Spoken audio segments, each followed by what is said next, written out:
bonitas e bonitos, estamos aqui na reta final do nosso ano, na reta final da nossa temporada e a gente está com mais uma convidada especial hoje. Ela é especial para mim, mas ela vai se apresentar primeiro e depois eu vou te falar para vocês por que ela é especial para mim.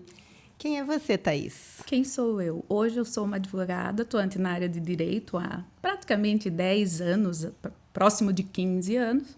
Especialista na área de direito de família, mas o que mais me apeteceu e o que veio a calhar foi que eu estudei muito e gostei da área de abuso sexual infantil, né? É uma da área que eu mais gosto, incluindo Maria da Penha. E nesse caminhar dos ovos, hoje eu trabalho muito com a parte de estupro de vulnerável ou abuso sexual infantil, como a gente fala ultimamente. Uau! E eu queria falar para vocês que a Tata é especial, porque eu sempre falo para vocês que uma das... Eu já falei várias vezes aqui que a maior aventura da minha vida foi ser mãe. Eu amo ser mãe. Nossa. Amo quem entra de cabeça nessa aventura. E a maternidade traz presentes, né? E a Tata, que eu chamo ela de Tata, ela veio no pacote Bela da minha filha mais nova. A gente teve a sorte de elas frequentarem uma escola que tinha um pátio maravilhoso. Enorme. E a gente ficava no pátio conversando, né? Acho que umas 10, 12 mães, né, Tata? Tirando dúvida, chorando. Chorando. E assim, até no fim daquele ano, eu até postei um texto falando assim, essa mulherada que fez a gente chorar e rir de doer a barriga, né? E foi um presente pra gente, né?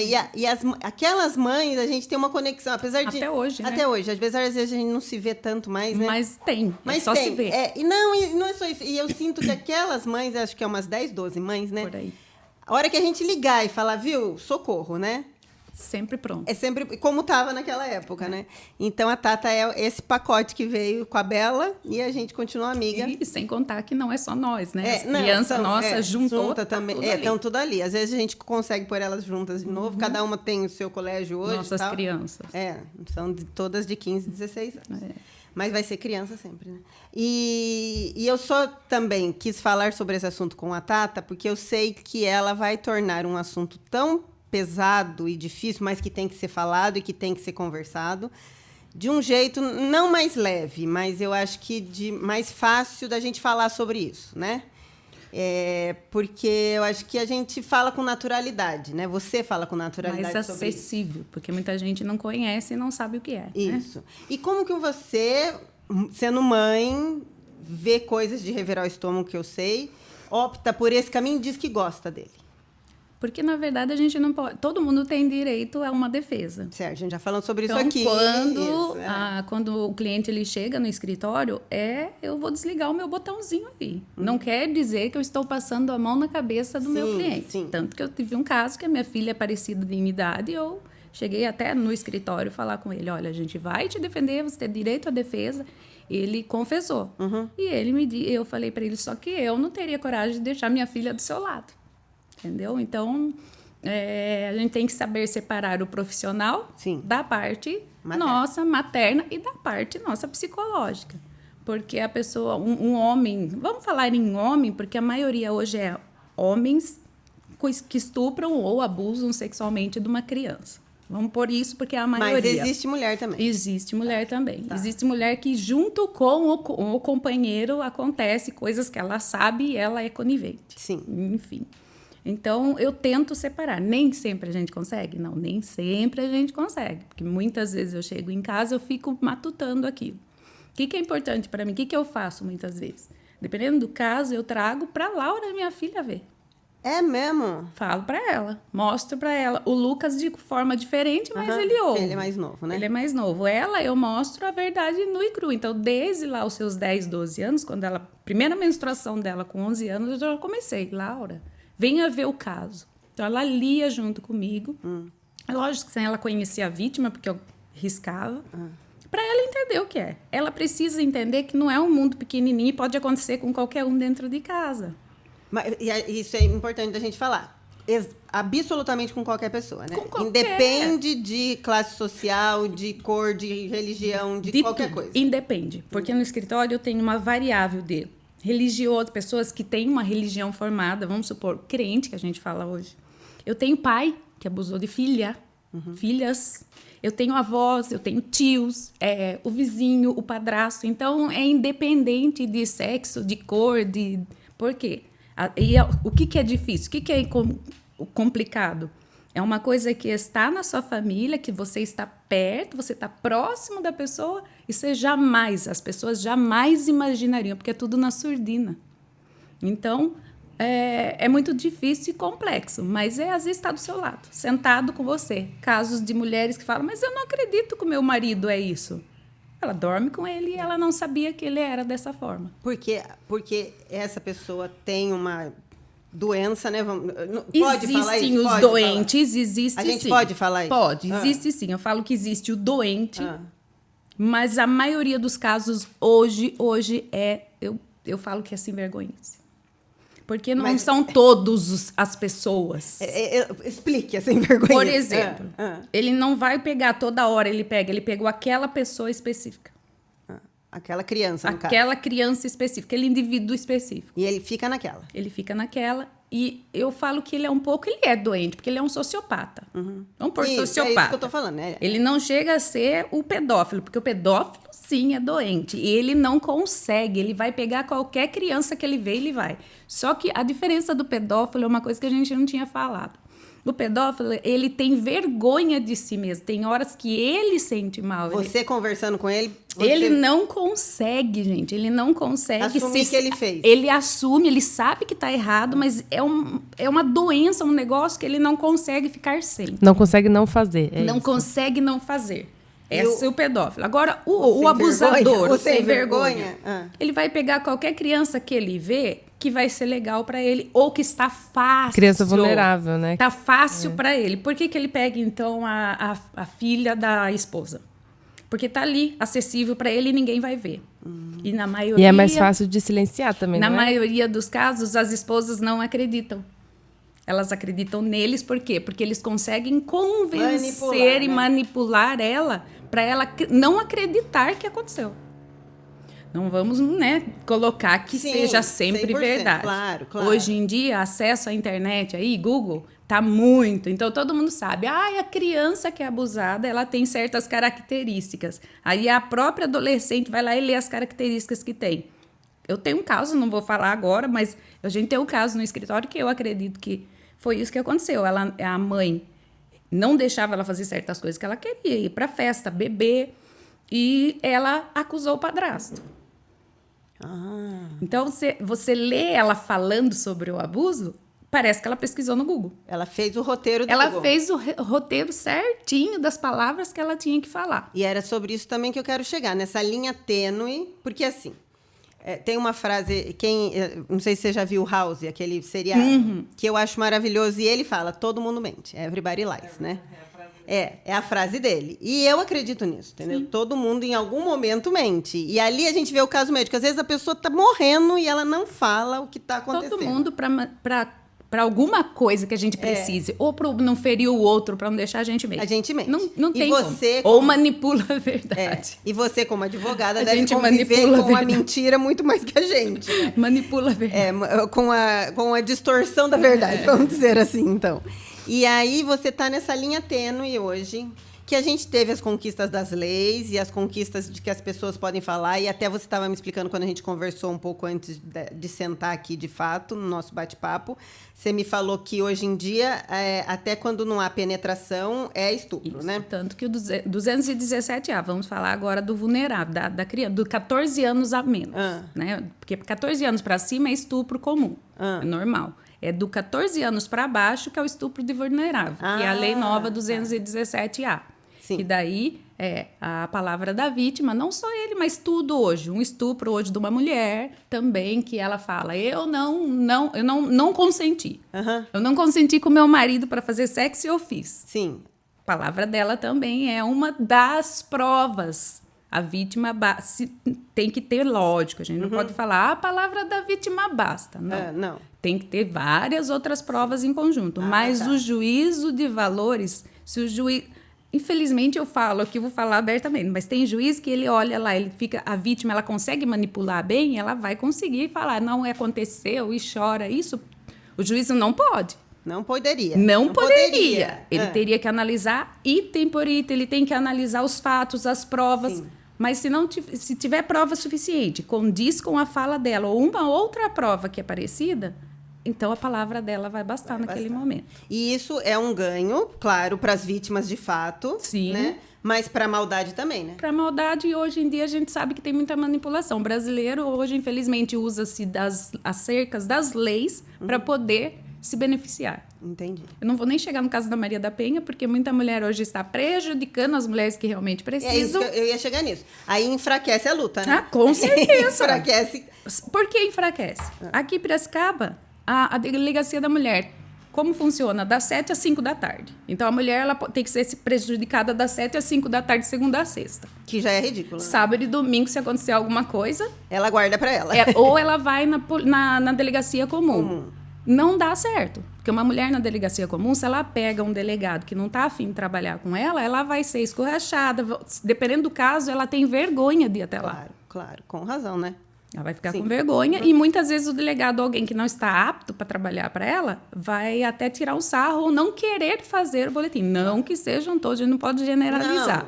Mas não é uma delegacia propícia para isso. Sim. A mulher que realmente sofre abuso sexual, que sofre qualquer tipo de violência, essa que sofre realmente, muitas delas têm muita vergonha de chegar até a delegacia da mulher. Principalmente em casos desse. Com adolescente, com criança e com mulher também.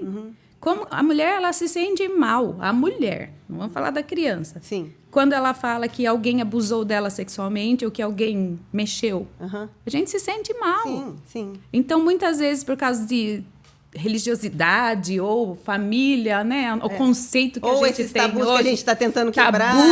Ela não vai para a delegacia porque ela tem vergonha.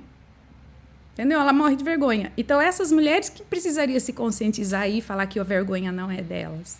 Só que existem muitas outras que estão lá sobrecarregando a delegacia da mulher e chega na hora que realmente precisa, está sobrecarregado. Metade delas vão lá e falam assim, eu não quero mais a medida protetiva porque eu voltei com ele.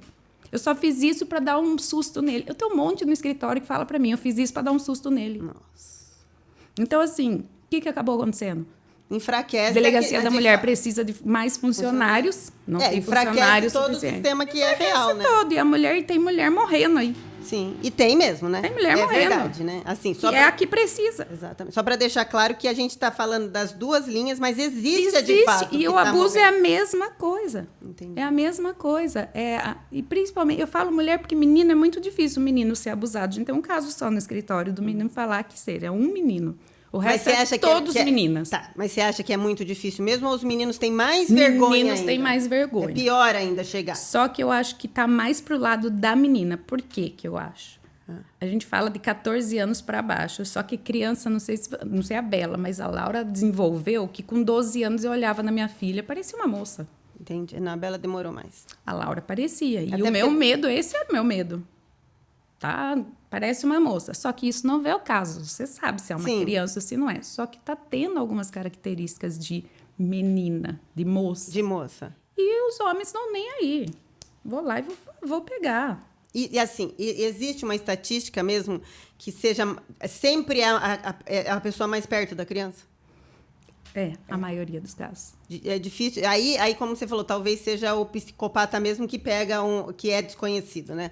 E são menores, são bem menos as pessoas que são, né, os casos de doentes, nesse caso. Aqui em Piracicaba teve um professor, se eu não me engano, só que saiu até no jornal. Ele era pedófilo. Tanto que ele tinha foto de criança, vídeos. E o que realmente abusa, o abusador, que é aquele que ele pega, aquele que está mais próximo dele, que seja mais fácil, ele não tem esses tipos de coisa ali. Ele não tem foto, ele não tem nada.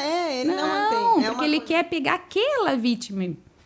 Entendeu? Ele escolhe Ele escolhe ali, ele usa aquela ali que está próximo dele, que está fácil de manipular. Ele escolhe a vítima que é fácil de manipular.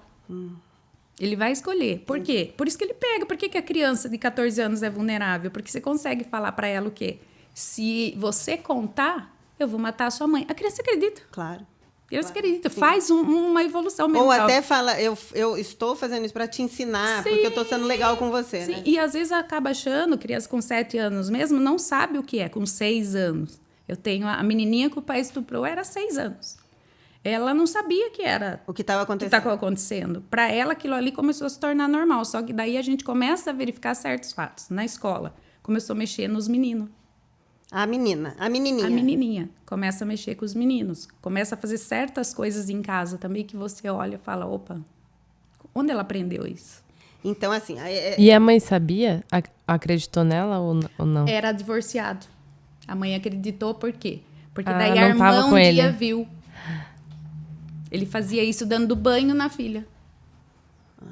E a irmãzinha viu. E a irmãzinha viu. Só que a avó deixava dar banho. Mas, gente, eu também deixaria, né? Meu marido dar banho na minha filha de 6 anos. Não é? Sim, sim. A avó paterna não acreditou.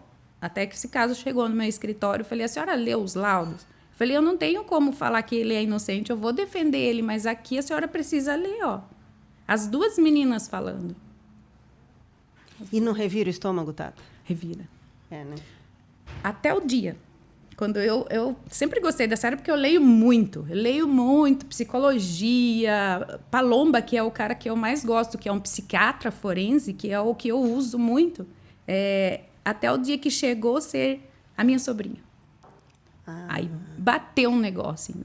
Então, esse dia eu senti mais. Sim. Porque foi com a minha sobrinha. E minha sobrinha ficou 10 anos da vida. Ela começou com 7 anos. Ele mexeu com ela até os 12. Eu falo que eu dou graças a Deus que com a minha sobrinha ele não penetrava. Mas eu acho que ele foi utilizando ela para ir melhorando. Melhorando quem? Ele? Ele. Porque daí quando nasceu a priminha dela, quando ela fez 13 anos, ela tinha uma priminha pequenininha. Quando a priminha fez 7 anos, ele começou a abusar da priminha. Até o dia que essa priminha sofria na mão dele. Essa priminha... E aí, na sua família, então, pra gente levar para algum lugar, não só ficar contando as coisas de revirar o estômago, mas o que foi observado? Para que as pessoas saibam aonde... Eu moro aqui em Piracicaba, estado de São Paulo, ela mora no Rio Grande do Sul. Ah, longe. E eu já tinha me especializado nessa área. Só que minha cunhada me falava algumas coisas assim. Ela é irmã do meu marido. A Sara não tá boa. A gente fala porque todo mundo sabe, tá? Hoje eu já falo abertamente porque lá a cidade que ela mora é uma cidade não tão grande, então todo mundo sabe hoje. Por isso que eu falo abertamente e o caso não é daqui de Piracicaba. E até para dar um exemplo de verdade. E é uma coisa que aconteceu comigo. A Sara tentou tomar um remédio, tentou se matar. Com quantos anos? Com 15 anos. Com 15. Sempre foi uma menina difícil. Começou a não querer. Ela engordou muito, só que como a Sara tinha problema no rim, a gente achava que era o problema do rim da Sara. Desculpa, produtora. Então, acho que é por causa do problema do rim da Sara, é por isso que a Sara engordou. Aí a Sara começou a usar só saião comprido e camisetona. Aí eu falava para ela, eu falava para minha cunhada, Silvia, veja, né, o que aconteceu com a Sara, porque a Sara não era assim. Só que... Mas em você já estava levantando a lebre? Algumas coisas, sim. Só que eu tentava falar com a Sara não se abria. Eu falava para minha cunhada de longe, Silvia, põe ela no psicólogo, ela está precisando de um psicólogo. Às vezes é por causa de ser adolescente, mas alguma coisa aconteceu. Eu cheguei a cogitar esse pensamento, mas eu pensei assim, que fosse algum amigo da escola. Sim.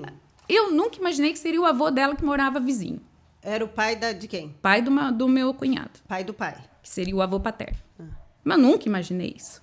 Só que ela foi se tornando cada vez pior. A Sara não falava com ninguém, a Sara vivia no quarto. E eu fui desconfiando. Eu falava, Sara, aconteceu alguma coisa. E ela não falava. Ela não queria ir para psicólogo nenhum. Não queria.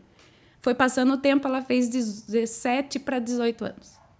Aí um dia a priminha dela, por que aconteceu tudo isso de novo? Ela tinha melhorado, ela conheceu um rapaz, ela foi morar com esse rapaz, estava tocando a vida. A prima dela chegou em casa um dia, sentou com a mãe na mesa, falou assim, mãe, a mãe dela olhou para ela e falou, nossa, só não vou falar o nominho dela, nossa, tal, você tá com a barriga grande? Por que a sua barriga tá grande? Aí ela assustou e começou a chorar e berrar. Aí ela abriu tudo, ela contou, que ela achou que ela estava grávida, com 9 anos, só que ela não menstruava ainda. Ela estava com uma infecção fortíssima. E aí a Sara... Aí ela contou tudo. Aí o que aconteceu com a Sara? A Sara começou a ter problemas de novo, começou a querer... Voltou tudo, porque você volta ao... dá o gatilho de Deu voltar. Gatilho. Aí ela se sentia culpada, por quê? Porque se ela tivesse falado, não ia acontecer isso com a prima. Ah, entendi. Ai, coitado. Ele foi preso, só que hoje ele está preso. Ele é um idoso de quase 80 anos, está doente, não sai de casa, só que está preso em casa. A minha sobrinha até hoje se cuida, por quê? Porque a minha sobrinha não se conforma dele estar preso em casa. Claro, claro. Ela fala que isso não é justiça. Eu entendo o ponto de vista E dela. por outro lado, Mas assim, a justiça ele está doente, ele tem acima de 70 anos, ele teve aí alguns direitos de cumprir a pena em casa. em casa. E ele assumiu? Nunca Ele assumiu. diz, e a esposa dele é a favor a ele. A avó das meninas acha que é mentira dessas meninas. Porque a gente vem de uma Ai, que sociedade... ódio. Meu Deus do céu. Ela É isso que enfraquece as crianças É de isso que eu tô falarem. falando. Porque a Por gente vem isso. de uma sociedade que E lá, a culpa sempre vai ser eles a eram muito da mulher, né? religioso. E Isso. ele frequentava a igreja, ele participava de alguma coisa da igreja lá. Gente, um clássico. E Já vi ele esse filme falava, tantas vezes. isso É um mesmo. clássico. E ele falava para ela: você quer destruir a família? Uma das coisas era isso. Seu pai não vai acreditar em você.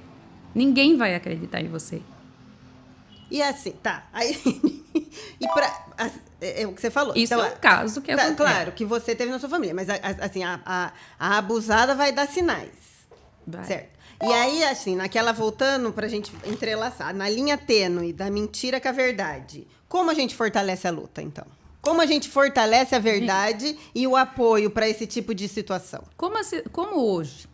É o meu problema maior hoje. Trabalhar com a verdade, se houve ou não. Entendi. Por quê? Vamos lá agora. Hoje em dia as coisas estão muito abertas para todo mundo.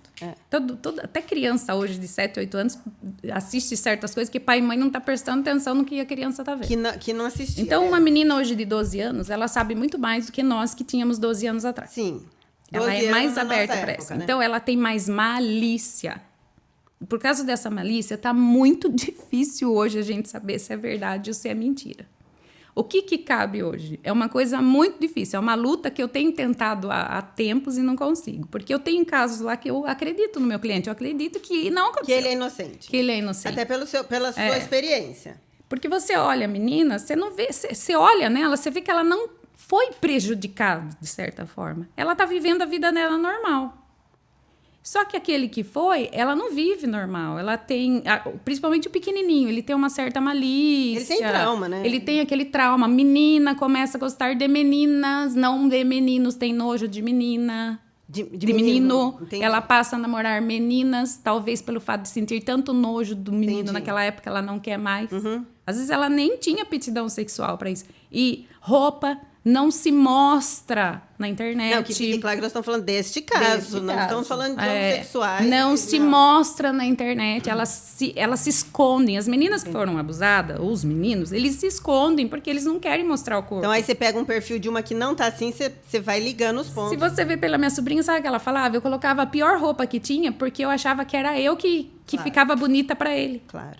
Então, é isso. As características. Só que hoje, uma das coisas do judiciário, quando chega lá na delegacia da mulher, criança foi abusada por um adulto, o primeiro passo seria já isolar essa criança Desse adulto. dos adultos ao redor. Ah, de todos, você acha? Porque, por exemplo, a mãe, mãe é mãe. Uhum. Ela quer proteger o filho de Claro. toda forma, mas ela não é uma pessoa profissional Isenta, para ela trabalhar não isenta, com né? isso. Ela vai tentar perguntar certas perguntas, ela vai deixar ou a criança não vai conseguir mentalizar o que aconteceu, ou ela vai ficar mais traumatizada ainda porque ela fica revivendo o episódio. Então não pode, tem que isolar. E não é feito isso. Não. Tanto que eu tive casos que demorou 3, 4 anos para ser ouvida a criança primeiro. Teve casos que a pessoa ela foi absolvida, porque quando foi entrevistar a criança já não lembrava Eu já mais. não lembrava mais. Foi acontecer o fato, com 7 anos, a primeira entrevista dela estava com 14. Tem um caso lá. Aí ela fala, não sei o que aconteceu. Até por defesa ela pagou Não sei o que também, né? aconteceu. Entendi. Então, é bom e ruim. É bom pro abusador, porque ele vai sair fora. E ruim para a gente tentar ver a verdade. E daí tem outro fator. Psicólogos hoje estão aptos para saber, para chegar à verdade dos fatos? Para trabalhar, saber se a criança está mentindo, se ela... Às vezes não é mentira, vamos pôr assim. Muitas crianças não mentem. Ela fantasia um fato e ela vai criando esse fato de tanto família, pai, mãe, amigo, vizinho, ficar colocando na cabecinha dela. colocando na cabecinha dela. Então, ela vai visualizando esse fato e ela vai revivendo esse fato e às vezes ela- nem aconteceu. E ela acredita que é verdade. Ela porque acredita criou- nela, ela acredita. E ela tem todos os problemas psicológicos que aconteceria com uma criança abusada. Entendi. Inclusive, ela passa por esse período, que ela acha que ela foi mesmo. Nossa, de tanto que puseram na De cabeça dela. tanto que puseram. E pro advogado provar isso. Eu entendo. E pro psicólogo chegar nisso. Chegar nisso também, coitado do psicólogo também, né? E tem outro caso também, lógico, o psicólogo do juízo. Mas daí eu tenho casos no escritório que o meu cliente, coitado, ele mal consegue me pagar. Ele vai conseguir pagar para mim Não, um assistente técnico? Não consegue. Não consegue. Não consegue. Daí a gente vai pelo... Não vamos generalizar. Não estou nunca. falando mal do psicólogo e do juízo aqui, porque coitado das psicólogas. Elas têm uma agenda extensa, só tem pouco profissional e não conseguem aqui em consegue dar Piracicaba hoje dar conta. Psicólogo. Aí assistente, aí vai para uma assistente social, não que ela não esteja apta, mas é o psicólogo que é apto. Que é o apto. Inclusive o psicólogo, ele tem que ser apto para trabalhar com crianças abusadas. Porque dependendo do psicólogo, não é a área consegue, dele. Não é a área dele. Não Como é a área você, dele. Você é a área dessa que você citou. Você não vai entender. Não é a área dele. Então, de- como ele vai chegar no fato? Entendi. Entendeu? Então, é muito difícil. Então, na verdade, assim, hoje nós temos alguns progressos, né? Uhum. Temos um caminho, talvez, mas está longe ainda Muito longe. da gente chegar lá e poder começar a respirar aliviado com isso. Estamos bem longe. Sim, porque a gente nunca... Muitos Não tem fatos, o caminho completo, talvez. Sim. Porque tinha que ter. principalmente para o profissional de direito, que ele quer chegar, na verdade. Porque tem cliente meu que chega lá, eu acredito que aconteceu, e ele vai falar até o final que não. Então, eu não ligo também. É o que todo mundo mente, até É para o que você, ele né? fala. Ele vai falar, eu vou acreditar nele. Aham. Aliás, acreditar. Eu vou trabalhar com as provas que eu tenho até o final. Sim. Eu nunca questiono se ele é ou não. Se ele quiser contar para mim o que aconteceu, ele pode. Se ele não quiser, ele não precisa. Eu vou trabalhar com o que eu tenho lá de provas. De fato, né? De fato fatos. mesmo. É. De fatos. Aham. E com tanto tempo vendo isso, que você acende uma luzinha na cabeça do profissional. Eu vejo sempre. É. E nas entrevistas com as crianças, eu já sei se a criança está sofrendo realmente ou Ou se não. não. E Só aí... que como que eu falo? Eu sei, mas eu sou não advogada. fala. Não pode falar. Mas e aí, trazendo um pouco para Tata mãe, como fica a mãe? A mãe, Assim, a hora que sua filha fala, eu vou pro rolê. preocupada. Eu falo para ela fala assim para mim, mãe, mas eu faço Muay Thai, eu sou forte. Eu falo, filha, veja o caso das duas meninas que morreram, lembra? Que Sim. 2 casos que encharqueada, acho que foi. Eu falei, filha, É verdade. o cara pegou ela, se pega em 2 você, filha. Não tem essa que eu faço Muay Thai, que eu faço luta. Se eles conseguirem pegar você, amarra, dá um jeito de, sei lá, machucar, você não consegue sair da pessoa. E aí você tem que trabalhar muito mais, porque Então você você tem que ter cuidado com quem você faz amigos, cuidados aonde você vai. Até amigos hoje você tem que tomar cuidado, você tem que conhecer os seus amigos. Só que você fica, eu não fico. É isso que eu tô falando. A gente Ela já não fica estuda, sociedade, agora ela imagina estuda no você, Muay que- Thai, acho que é 5, 6 quarteirão até a minha casa. Só que ela fica até as 9 da noite lá. Eu não consigo. Não. Meu marido, às vezes o Paulo fala, deixa que ela venha a pé sozinha. Eu tenho um aplicativo que eu fico Fica não seguindo, consigo, né? gente, Não. não consigo. Eu tenho que buscar ela porque eu fico imaginando, todo lugar escuro que ela passa, eu fico imaginando que alguém vai fazer alguma coisa com ela. A gente também tem medo, mas eu acredito que o seu, a gente sem querer, né? É exacerbar. Outra coisa, pai. De amiga. A amiga vem em casa, porta fechada, o Paulo nem bater na porta, o Paulo bate. Por quê? E o medo? Você entrar no quarto dela, Aham. Não, claro. ou visualizar, ou sem querer ele for lá falar com a filha dele e ele se esbarrar na menina, pronto. Entendi. Ele morre de medo. O meu marido sempre fala isso. A gente tem que ter precaução. Inclusive até com a Laura. A Laura, com 7 anos, ele falou, não vou mais tomar banho perto da Laura, não vou mais dar banho. Por causa de tudo isso que a gente vê. Não vou Mas mais. eu acho que precaução e caldo de galinha nunca fez Com mal pra ninguém. certeza. Acho que é isso mesmo. Entendeu? Foi amigos dela, fizeram lá um dia de pijama. Eles iam dormir tudo junto na sala. Meu marido espantou todo mundo. Não, ele falou, pelo amor de Deus, eu sou responsável por vocês. Qualquer certo. coisa que acontecer aqui. Menino vai dormir num quarto, menina no. É isso. E eu vou ficar de guarda ainda, por quê? Porque daí pai e mãe vai vir na minha cabeça. Não, mas é isso. O meu marido fala muito isso. A gente tem que se afastar da figura do mal. Não arrumar problemas. Não arrumar problema, né? Eu acho que é estar atento, porque pode acontecer. Esse caso que eu falei da amiga. Não acontecer, tô falando de a gente fazer, mas de alguma coisa maldar. Esse caso de ter amigos difícil aí. Esse caso que eu falei pra você da menina que tá acusando o padrasto, e eu falo que não é. É a amiga que ajudou ela a formular todo esse caso. A gente tem um áudio dela conversando com a amiga. A amiga que... é isso que eu tava falando, que a linha é tênue, porque hoje, com esse... As duas junto, para que ela não morasse mais pra casa da mãe, para as duas sair pro rolê, porque o pai deixava e o padrasto com a mãe não. E como você prova uma coisa dessa? Deu sorte que ela deixou aberto o Instagram dela no computador da mãe. E hoje é aceitável. E se a gente não tivesse ouvido o áudio? Como que a gente iria provar? O que vocês iam provar desse homem, né? Como que a gente iria ter... Porque não tem testemunha. Como eu acho testemunha? São fatos que acontecem tão isoladamente que onde que tem testemunha? Alguma testemunha? Se vê, não iria acontecer o fato. Como que eu provo a testemunha? Exato. E olha como é difícil, né? Porque você tem que ter lei de suporte que abranja as loucuras, porque antigamente a mulherada não tinha como se defender. Mas, pelo lado maldoso, as pessoas podem usar contra. Usar a seu favor. E contra... Só que daí o adolescente, ele não consegue pensar que um crime desse é de 8 a 20 anos de cadeia. Não, e fora que fica marcado, né? Que a pessoa, a vida inteira vai ser. Dependendo do serviço, não consegue achar mais. Acaba com a vida da pessoa. Acaba com a vida da pessoa. E o adolescente não pensa Mas ele não pensa. Adolescente pensa? Não, adolescente eu costumo dizer que adolescente é... É o hoje. Não, e é eterno, né? Eles acham que eles nunca vão morrer, que nada de ruim vai acontecer. Que eles sabem de tudo, então... Às vezes é isso, né? Vamos para a pergunta final? Produtora. Mas já, produtora, pense já nisso. Foi bastante. Não, assim, é só fazendo uma ressalva. Faz parte do adolescente viver assim, né? Não vamos pensar assim, porque eu sempre falo que é muito bom aprender com eles. E eu sei que você é uma mãe como eu, entendeu? Que senta com a filha, fica risada. Vamos sair junto e vamos estar junto. Mas faz parte da essência do adolescente. Nós somos amigas, mas da hora que a gente precisa, a gente fala, opa, não sou sua amiga, não, sou sua mãe. Não, eu não sou amiga, eu sou mãe. É isso aí. E aí, nossa, mas já mesmo pra produtora? Tá bom, então. Tata, aonde está seu RG hoje, então?